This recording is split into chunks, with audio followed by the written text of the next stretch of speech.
ቢ 3x/7 ፕላስ 35x/8 ኢዝ ኢኳልስ ቱ 10። አሁን የዲኖሚኔተሩ 7 ነው የመጀመሪያው፣ ቀጥሎ 8፣ እዚህ ጋር ደግሞ 1 ናት። ስለዚህ የ7 እና የ8 ዲኖሚኔተሩ 7 ሲባዛ በ8 ነው 56 ነው አይደለ? ቦት ሳይድ በ56 ብናባዛው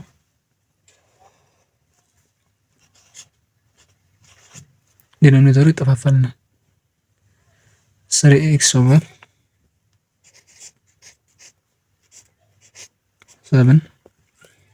ሲባዛ በ56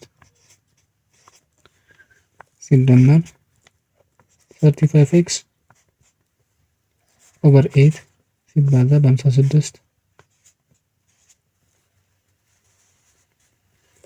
ኢዝ ኢኳልስ ቱ 10 ሲባዛ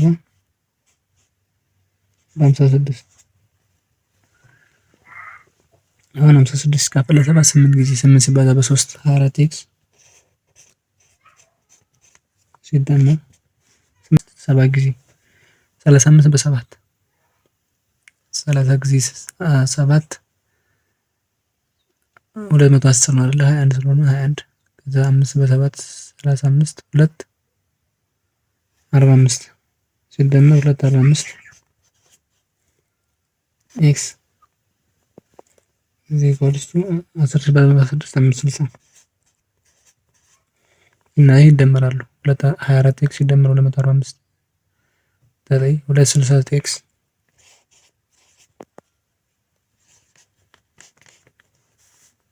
ኢዝ ኢኳልስ ቱ 560 ይሄም ለ269 ይሄም ለ269 ከዛ 269 269 ኤክስ ብቻ ይቀራል። ኤክስ ኢዝ ኢኳልስ ቱ 560 ሲከፈል 269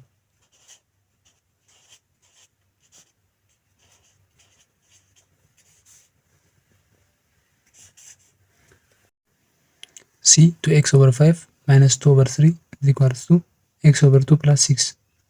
የ5 የ3 የ2 እና የ1 የጋራ ብዜታቸውን ኤልሲኤማቸውን 10 ማን ብለን ብንወስደው 30 ብለን ብንወስደው ቦት ሳይድ በ30 በ30 እናባዛዋለን።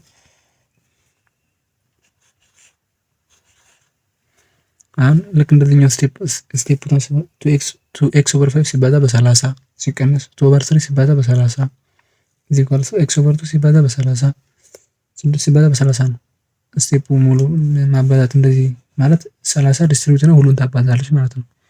ስለዚህ 30 ሲካፈል 5 6 ጊዜ 6 ሲባዛ በ2 12x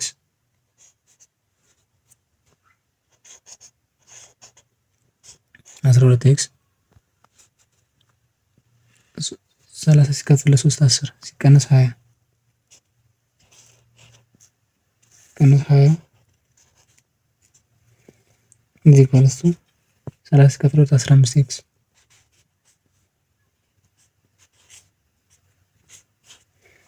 ሲደመር 680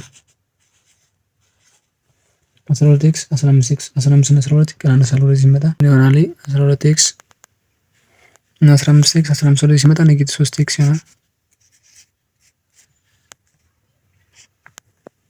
ኔጌቲቭ 3x 20 ኢዝ ኢኳልስ ቱ 180 20 ሺህ 200 ይመጣል። ይሄን በኔጌቲቭ 3 ይሄን ኔጌቲቭ 3 እናካፍለው ኔጌቲቭ 3 በኔጌቲቭ 3 ይጠፋል። ከዛ የሚቀረው ስንት ነው? 200 ሲካፈል በኔጌቲቭ 3 ኤክስ